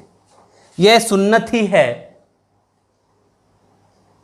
जो हिंदू धर्म और मुस्लिम धर्म को मानने वाले पुरुषों में भी भेद करती है। महिलाओं में तो कोई भेद ही नहीं, पुरुषों में भी भेद करती है। इसी से पता चल जाएगा कौन इस्लाम को मानने वाला है, कौन हिंदू धर्म को मानने वाला है। जहांगीर की सुन्नत नहीं हुई, यानी जहांगीर में इस्लामिक जो चीजें हैं शरीर में, वो चीजें कहीं भी नहीं हुई थी। किसके अनुसार? सर टॉमस रो के अनुसार। सर टॉमस रो ऐसा कहते हैं, ठीक है, और कोई नहीं। जब हम लोग एडवर्ड टेरी की बात करते हैं तो एडवर्ड टेरी ने जहांगीर के समय में गंगा जल की उपयोगिता बताई है। ये कहते क्या हैं? जहांगीर गंगा जल का पान करता था, यानी गंगा जल पीते थे। अकबर भी गंगा जल पीता था, मोहम्मद बिन तुगलक भी रेगुलर गंगा जल पीता था, क्योंकि गंगा जल में उस समय बहुत अच्छे गुण थे। गंगा जल खराब नहीं था पीना, गंगा जल पीने वाले स्वस्थ रहते थे। आज गंगा जल मैली हो गई हैं, पापियों का पाप धोते धोते, ठीक है। दूसरा ये कहता है वो अपनी मां का बहुत आदर करता था। ठीक है, मां का तो सभी आदर करते हैं। यहां तक कहता है कि जब मां उसकी पालकी में बैठ जाती थी तो जहांगीर कंधा देता था। ठीक है, ये तो और अच्छी बात है, मां का आदर करना, लेकिन जब हम लोग यहाँ बात करते हैं तो यहाँ तो और बड़ी खराब शिक्षा इधर हो जाती है। ठीक है, तो ये इनके दूत थे, ये आए, इन लोगों ने अलग अलग बातें की। सबकी बात पर हम लोग विशेष ध्यान न दें क्योंकि बातें बड़ी खराब होती हैं। ठीक है, हम लोग अब आगे बढ़ते हैं, शाहजहां के विषय में कुछ थोड़ा बहुत जो है वो देखा जाए।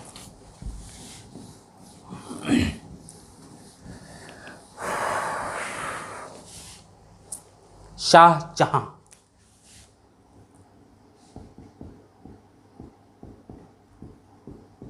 1627 से 1658। शाहजहां 1627 से 1658। ठीक है, अब देखिए शाहजहां की बात जब हम करते हैं तो यहीं से हम लोग तो तीन चीजें देखते हैं। एक तो मुगल वास्तुकला,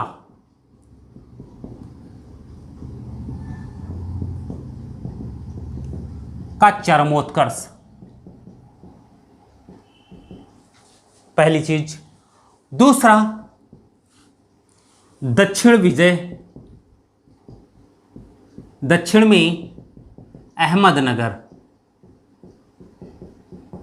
का विलय। तीसरा इनके सांप्रदायिक कार्य, लेकिन कार्य ऐसे नहीं थे जो पूर्णतः हिंदुओं को इनसे अलग कर दें। कार्य ऐसे थे जिससे किसी को ज़्यादा दिक्कत नहीं होती। ये चीज़ें यहाँ थी इनकी। ठीक है, अब देखिए इनके समय होने वाले विद्रोह और फिर उत्तराधिकार का युद्ध। सबसे ज़्यादा तो यही समस्या करता है कि उत्तराधिकार का युद्ध है या ये विद्रोह है, था क्या। लेकिन सामान्यतः कुछ इतिहासकारों ने इसे उत्तराधिकार का युद्ध कह दिया, तो बहुत से लोग उत्तराधिकार का युद्ध ही कहते हैं। लेकिन जहाँ तक मैंने अनुभव किया है कि यह उत्तराधिकार का युद्ध नहीं था, बल्कि शहजादों के द्वारा साम्राज्य के खिलाफ किया गया विद्रोह था ये। क्योंकि उत्तराधिकार का जो युद्ध होता है वो शासक के जीवित रहते हुए कभी हो ही नहीं सकता। भाई पापा जीवित हैं तो कौन सा उत्तराधिकार, खुद बताइए आप। अगर आपके पिता जीवित हों तो आपके भाइयों के बीच में किस बात का उत्तराधिकार है। उत्तराधिकार की समस्या तो तब आएगी जब पिताजी की डेथ हो जाए। यहां तो पापा जिंदा थे, जिंदा रहते हुए ये उत्तराधिकार की बात करने लगे। भाई उत्तराधिकारी जब मरा हो, जिसके पास उत्तराधिकारी के दायित्व हैं, वो जिंदा है, तो जब तक वो जिंदा रहेगा तब तक तो दायित्व उसी के रहेंगे टोटल। तो फिर विद्रोह क्यों कर रहे हो। लेकिन यहां सत्ता संघर्ष था, ये विद्रोह था सीधे सीधे। ये युद्ध नहीं था उत्तराधिकार के लिए कि कौन बनेगा क्या नहीं बनेगा। यहां ये था कहीं पापा बड़कए को ज्यादा न मानने लगे, उसी को सब कुछ घोषित ना कर दें, मेरे हाथ से सत्ता कहीं चली न जाए, इसलिए पिता है के ही खिलाफ इन युवराजों ने विद्रोह कर दिया। दारा ने तो सिर्फ इस विद्रोह को दबाने की कोशिश की, उसने विद्रोह नहीं किया। इन विद्रोही युवराजों को समझाने का प्रयास किया, उनके इन विद्रोहों को दबाने का प्रयास किया, लेकिन दुर्भाग्य था कि वो पराजित हुआ और अंततः मारा गया। और औरंगजेब जैसा व्यक्ति मुगल साम्राज्य में शासक बन जाता है। यानी हम पुनः उसी पुराने व्यवस्था पा जाते हैं जिसमें कट्टरपंथी इस्लामीकरण देखने को मिलती थी, जब सिकंदर लोदी, फिरोज शाह तुगलक, बलबन, इल्तुतमिश, इन लोगों के समय हम लोगों ने देखा। शायद दारा शिकोह को लोग द्वितीय अकबर कहते थे, तो उसमें वो गुण थे।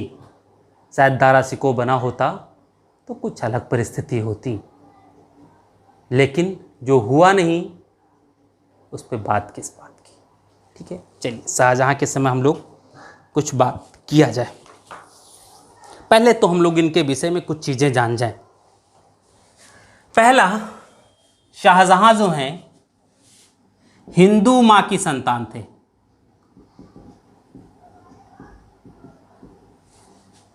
शहजादा खुर्रम किसके बेटे? जोधाबाई के। हाँ, ये बहुत विवादित बात है कि शहजादा खुर्रम अगर जोधाबाई हैं तो वो जोधाबाई जो अकबर वाली है, जोधा अकबर वाली, वो कौन थी? तो ये ध्यान रखिए कि अकबर की पत्नी जोधाबाई कभी थी ही नहीं। यह अंग्रेजों द्वारा प्रचारित किया गया एक मनगढ़ंत कहानी है। जोधाबाई प्रारंभ से ही जहांगीर की पत्नी थी। जोधाबाई नाम क्यों पड़ा? क्योंकि जोधाबाई जोधपुर की थी। और अकबर का हम लोग एक अध्यादेश पढ़े थे जिसमें वो यह कहता है कि जो रानियां हैं, किसी भी रानी का नाम न लिया जाए बल्कि उनको उनके मायके के नाम से पुकारा जाए। क्योंकि जोधाबाई जोधपुर की, तो जोधपुर के नाम पर ही जोधाबाई हो गई। पहला, इनका मूल नाम हरखाबाई था। 1586 में मोटा राजा उदय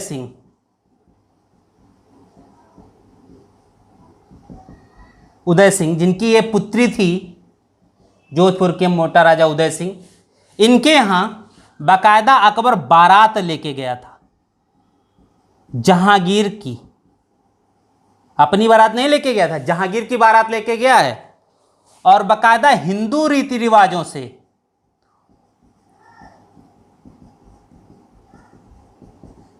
से जहांगीर और हरखाबाई, जिन्हें बाद में जोधाबाई कहा गया, इनका विवाह हुआ। राजस्थान जोधपुर में हिंदू रीति रिवाज से हुए। और फिर जब वहां से वापस होकर के आगरा पहुंचते हैं, फतेहपुर सीकरी, तो यहां पर मुस्लिम रीति रिवाजों से पुनः विवाह होता है। इन्हीं जोधाबाई का यानी हरखाबाई को, चूंकि अकबर के अध्यादेश थे कि उनके मूल निवास स्थान के अकॉर्डिंग बुलाया जाए, तो जोधपुर की थी, इसलिए जोधाबाई कहा गया, हरखाबाई उनका नाम नहीं बुलाया गया। इन्हीं जोधाबाई से शहजादा खुर्रम का जन्म होता है। ठीक है, चलिए यहां कंफ्यूज मत होइएगा। जोधा अकबर खूब सीरियल बना, मूवी बना, जिस समय वो चीज़ें आई उस समय विवाद भी हुई। बाद में प्रारंभ में ही दे दिया जाता है कि इतिहास के दृष्टिकोण से ये सही नहीं है, इसलिए काल्पनिक रचनाएं सिर्फ मनोरंजन के उद्देश्य से, लोकप्रिय होने की वजह से इनको बनाया गया, इसलिए इसमें कोई सोचने की बात विशेष नहीं होगी। ठीक है। दूसरा, लेकिन शाहजहां ने किसी हिंदू महिला से विवाह नहीं किया।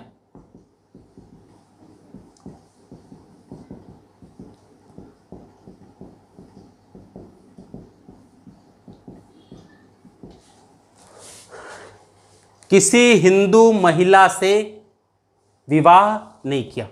सोचिए, यानी जहांगीर तक तो चीजें ठीक रहती हैं, मुगलों के और राजपूतों के संबंध अच्छे रहते हैं, लेकिन जहांगीर की मृत्यु के बाद शाहजहां में इस्लामिक कट्टरता धीरे धीरे दिखाई पड़ने लगती है। ठीक, ताजमहल तो प्रेम में ही बनवा दिया, हो सकता है प्रेम की वजह से नहीं किया हो।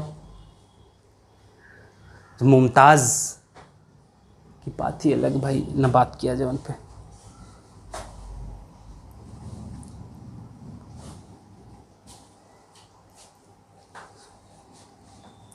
ठीक है, हम लोग बात कर ही चुके थे कि शाहजहां ने जहांगीर के पास अपने 2 पुत्र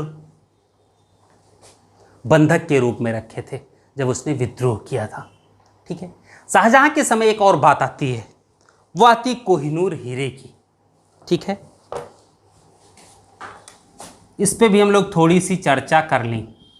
कोहिनूर, प्रश्न तो शायद बहुत कम आया है कोहिनूर पे। ठीक है, लेकिन जब हम लोग इसकी बात करते हैं तो 2 जगह उल्लेख मिलता है, बीच वाला एक गायब हो जाता है, लेकिन बाद में फिर ये चीज़ें मिलती हैं। और उसमें हम लोग ये बात देखते हैं कि कोहिनूर सबसे पहले प्रताप रुद्र देव ने मलिक काफूर को दिया था, जो कोहिनूर मलिक काफूर ने अलाउद्दीन खिलजी को दिया। वो कोहिनूर दिल्ली में ही पड़ा रहा। जब बाबर ने दिल्ली जीता और आगरा हुमायूं ने जीत लिया, तो आगरा में वो कोहिनूर मिला जो हुमायूं ने बाबर को दिया और बाबर ने पुनः हुमायूं को ही दे दिया। फिर उस कोहिनूर की बात खत्म हो गई वहीं से। आगरा के समय कहाँ था, क्या था, पता नहीं। शाहजहां के समय अहमदनगर के सेनापति या व्यापारी, जो भी कहें, हीरो व्यापारी भी था, मीर जुमला ने शाहजहां को पुनः कोहिनूर प्रदान किया। वो कोहिनूर आगरा से दक्षिण कैसे पहुंचा, या वहां दूसरा कोहिनूर था, ये वाला कोहिनूर कहीं गायब हो गया, कोई उठा ले गया, पता नहीं। अब उल्लेख जो मिलता है वो वही शाहजहां वाला कोहिनूर की बात मिलती है। मीर जुमला ने शाहजहां को कोहिनूर दिया, और जब शाहजहां ने मयूर सिंहासन का निर्माण किया तो वो कोहिनूर उसी मयूर सिंहासन में जड़ित कर दिया। 1739 में नादिर शाह का जब आक्रमण हुआ तो नादिर शाह उस मयूर सिंहासन और कोहिनूर को अफगानिस्तान उठा ले गए। जब नादिर शाह मयूर सिंहासन को अफगानिस्तान उठा ले गए तो वो कोहिनूर पहुंच गया अफगानिस्तान। शाह शुजा 1813 में शाह शुजा ने वो कोहिनूर राजा रणजीत सिंह को दिया।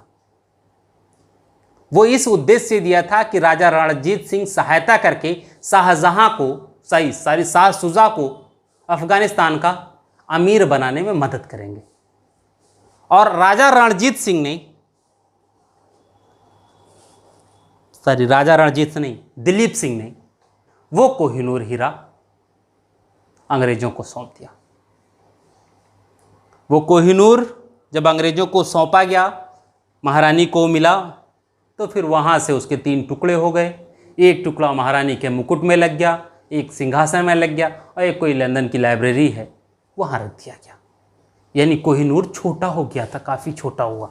ठीक है, तो ये चीज़ें चली। सबसे पहले अब हम लोग बात करें शाहजहां के समय होने वाले विद्रोह की। वैसे विद्रोह से बहुत सी चीज़ें आती नहीं हैं, लेकिन थोड़ी सी हम लोग बात कर लेते हैं कि विद्रोह हुआ किसका किसका था।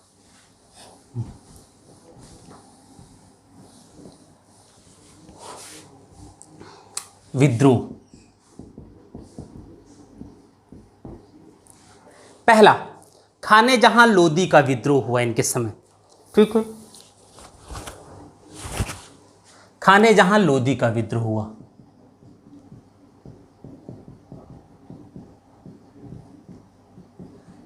ये कभी कभी मिलान में पूछा गया है, खाने जहां लोदी का विद्रोह किसके समय हुआ था।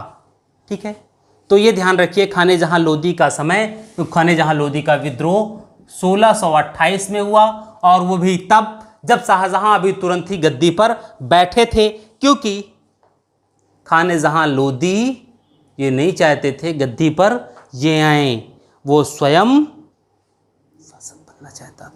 शासक बनना चाहते थे, लेकिन इन्हें पराजित किया गया और कहते हैं युद्ध करते हुए मारा गया था, लड़ता हुआ मर गया। ठीक, इसके बाद हुआ जुझार सिंह बुद्देला के विद्रोह।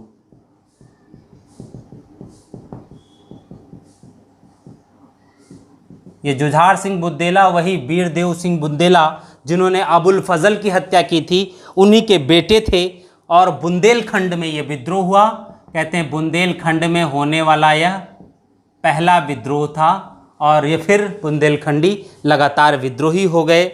उनके विद्रोह को फिर रोका नहीं जा सका, क्योंकि इसी विद्रोह को दबाने में मथुरा के केशव राय मंदिर औरंगजेब ने काफ़ी चोट पहुंचाया था।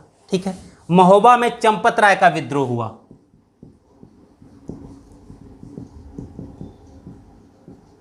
चंपत राय का विद्रोह, ठीक है। पुर्तगालियों ने विद्रोह किया इसी समय, उनके विद्रोह को दबा दिया गया। सिखों के समय, इसी समय से, भाई जहांगीर के समय ही अर्जुन देव की मृत्यु के साथ ही दिक्कत हो गई थी। और अर्जुन देव के बाद जब हरगोविंद बने, तो हरगोविंद सिंह ने ही सिखों का सैन्यकरण प्रारंभ कर दिया था, क्योंकि ये जानते थे हरगोविंद सिंह अपने अस्तित्व को बचाए अगर रखना है तो युद्ध अनिवार्य है, और अगर युद्ध अनिवार्य है तो युद्ध तो भविष्य में करना पड़ेगा और युद्ध की तैयारी भी करनी पड़ेगी। इसी वजह से इन्होंने विद्रोह या सिखों में सैन्यकरण की प्रक्रिया बहुत तीव्र कर दी थी। ठीक है, बाद में क्षेत्रों के विजय करने की बात आती है तो उसी में फिर विद्रोह की बात आती है, पराजित किए गए और फिर शांत हो गए, बाद में चीज़ें धीरे धीरे चलती रहीं।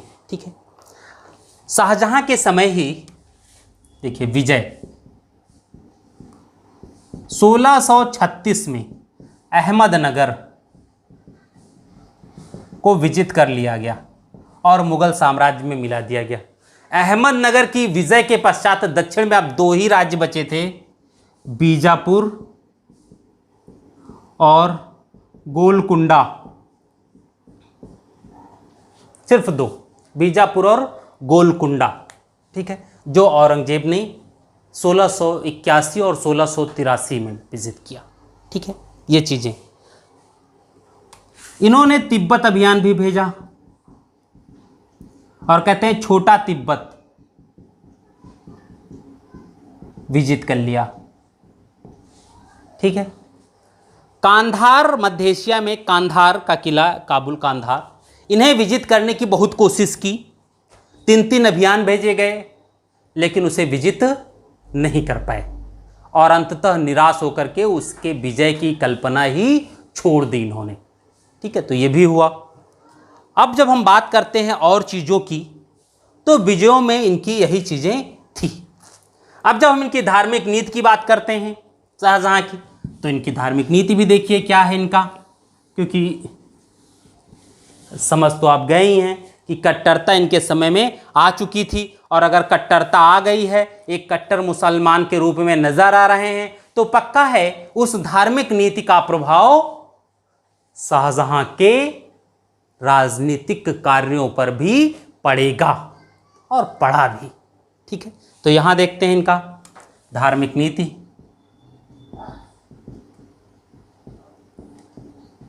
पहली पॉइंट, ठीक है, पहला पॉइंट, शाहजहां ने हिंदुओं को मुसलमान बनाने के लिए एक पृथक विभाग बनाया।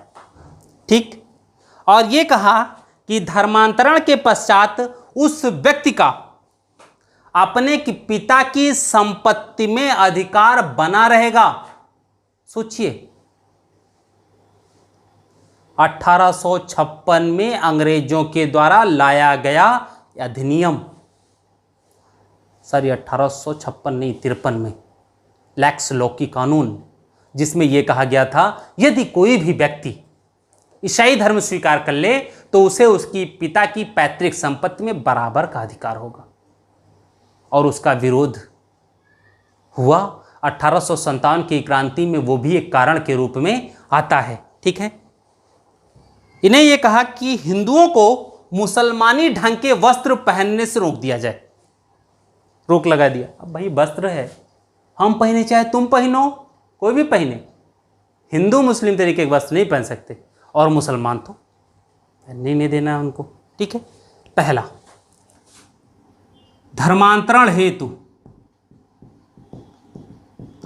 अलग विभाग बनाया।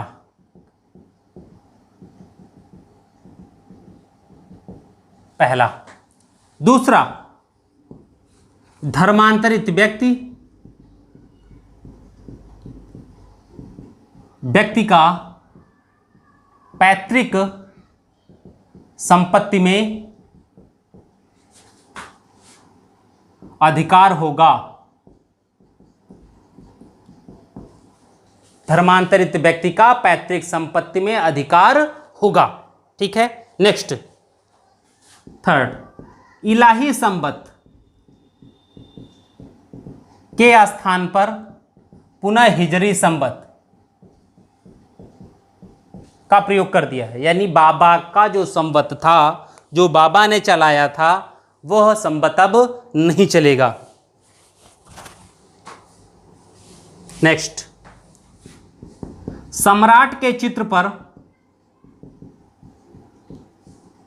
पगड़ी लगाने की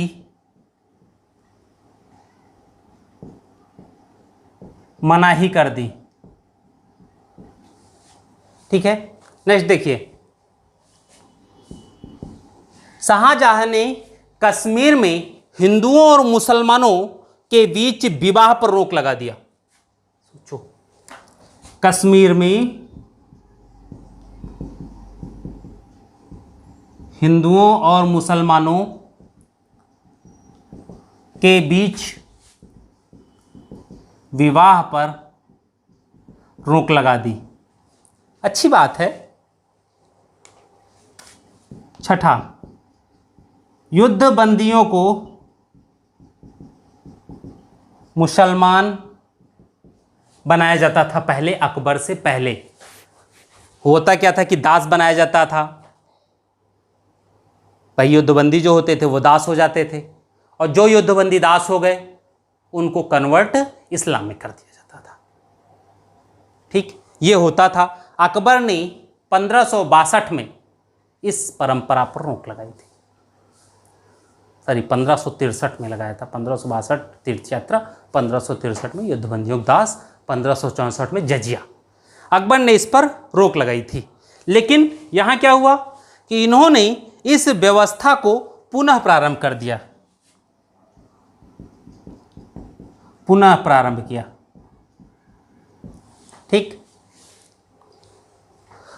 नेक्स्ट, 1633 से नए मंदिरों निर्माण पर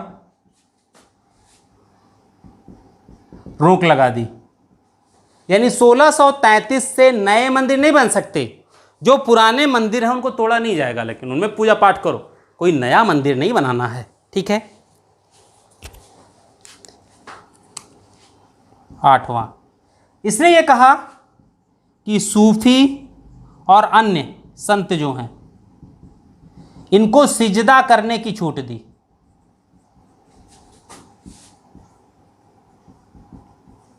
केवल यही लोग सिजदा कह सकते हैं। इसके पहले क्या होता था, सभी सिजदा करते थे। ठीक, सभी तो करते थे, लेकिन आप केवल यही कर सकते हैं और कोई नहीं करेगा। ठीक, 1636 से सिजदा और पायबोस इस पर रोक लगा दी, यानी खत्म कर दिया। यानी दरबार में अब सिजदा और पायबोस नहीं होगा, बल्कि इनके स्थान पर एक नई व्यवस्था दी, चहार तस्लीम की। चहार तस्लीम को लागू किया।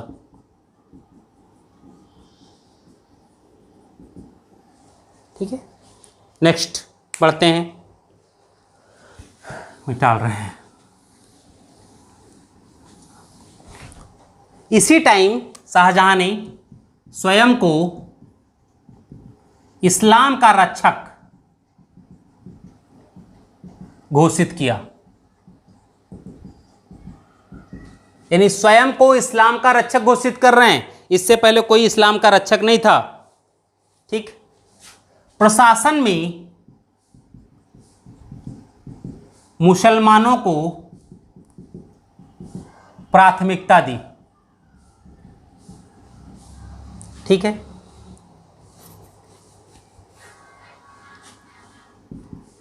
समकालीन जो इतिहासकार हैं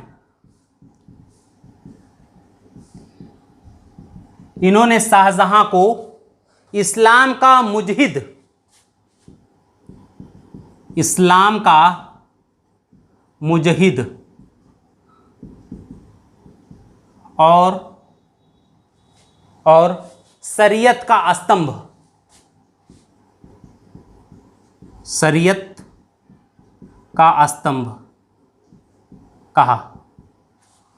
ठीक है, अब देखिए, जब शाहजहां के प्रारंभ में ये सब अध्यादेश हो गए, उसकी धार्मिक नीति में हम लोग देखते हैं, तो फिर कैसे ही अपेक्षा कर सकते हैं कि शाहजहां का शासन अकबर जैसा हो सकता था, सबको समानता होती। तो अगर शाहजहां ऐसा कर रहे हैं तो शाहजहां के बाद जो व्यक्ति गद्दी पर बैठेगा उसमें इस्लामिक कट्टरता होनी स्वाभाविक थी। यदि किसी व्यक्ति में इस्लामिक कट्टरता नहीं तो फिर सुल्तान नहीं बन सकता था। जिस व्यक्ति में इस्लामिक कट्टरता होती सुल्तान भी वही बनता, कोई और व्यक्ति सुल्तान नहीं बनता। लेकिन हुआ क्या, कविंद्राचार्य जो हिंदू महात्मा थे उनके कहने पर इन्होंने इलाहाबाद और बनारस में तीर्थ यात्रा कर समाप्त कर दिया। तीर्थ यात्रा कर पुनः इन्होंने लगवाया दिया था। ठीक है, हाँ, इसको पूछा भी गया है। कवींद्राचार्य के कहने पर, अनुरोध पर इलाहाबाद और बनारस में तीर्थ यात्रा कर समाप्त किया। लेकिन शाहजहां की हम लोग जब नीति देखते हैं तो जब शाहजहां के ऊपर दारा शिकोह और जहांआरा का प्रभाव पड़ता है तो ये देखते हैं कि शाहजहां धीरे धीरे इस्लामिक कट्टरता से दूर होता चला जाता है। ठीक है, हिंदू मुसलमानों को विवाह कर से मुक्त कर देना, मंदिरों को ध्वस्त करने की आज्ञा नहीं देना, ठीक है, शराब को चंबल नदी में फेंकवा दिया, सोने चांदी के जो प्याले थे उनको तुड़वा करके दीन दुखियों में बंटवा दिया। ठीक है, ये सब कुछ काम उसके बाद में अच्छे होते हैं। शांतिदास को जैनियों के लिए विश्राम गृह बनाने के लिए भूमिदान दिया उसने, यानी जैन धर्म को भूमिदान दिया था विश्राम गृह बनाने के लिए। जैन संत थे शांतिदास। शांतिदास ये है जैन संत। विश्राम गृह बनाने के लिए हेतु भूमिदान दिया। लेकिन ये जो भी काम हैं वो कब हैं? जब इसके ऊपर ज़्यादा प्रभाव है किसका? दारा शिकोह और जहांआरा बेगम का। ठीक है, तो ये चीज़ें इनके समय हम लोग देखते हैं। बाद में इनके और भी बहुत से काम हैं। सबसे ज़्यादा ज़रूरी जो है इनकी वो है वास्तुकला। प्रश्न भी इनके ज़्यादातर वास्तुकला और उत्तराधिकार से ही आते हैं। ठीक है, फिर जब हम लोग इनके अंग्रेज़ों के आने की बात करते हैं तो इनके समय में टेवर्नियर और मनुची पीटर मुंडी ये तीन व्यक्ति महत्वपूर्ण, बर्नियर भी इन्हीं के समय आया था। टेवर्नियर, बर्नियर, पीटर मुंडी और मनुची ये इन्हीं के टाइम पर आए थे। ठीक है, और इन्होंने अपनी अलग अलग बातें भी कही हैं। क्लास काफ़ी लंबी हो रही है, ज़्यादा और लंबी होगी तो बोरिंग हो जाएगी, इसलिए हम लोग आज की जो क्लास है वो यहीं पर छोड़ते हैं। नेक्स्ट क्लास हम लोग जहांगीर और यूरोपियों के संबंध, फिर उसमें कुछ औरंगजेब, और फिर औरंगजेब का जो लास्ट होगा उसमें हम लोग औरंगजेब से संबंधित जो लास्ट क्लास होगी उसमें थोड़ा सा मुगल देखने के बाद एक क्लास हम लोग मुगल प्रशासन पर बात करेंगे। ठीक है, आज के लिए बहुत बहुत धन्यवाद। मुख्यमंत्री अभ्युदय क्लास को देखने के लिए आप सभी को बहुत बहुत धन्यवाद। Thank you.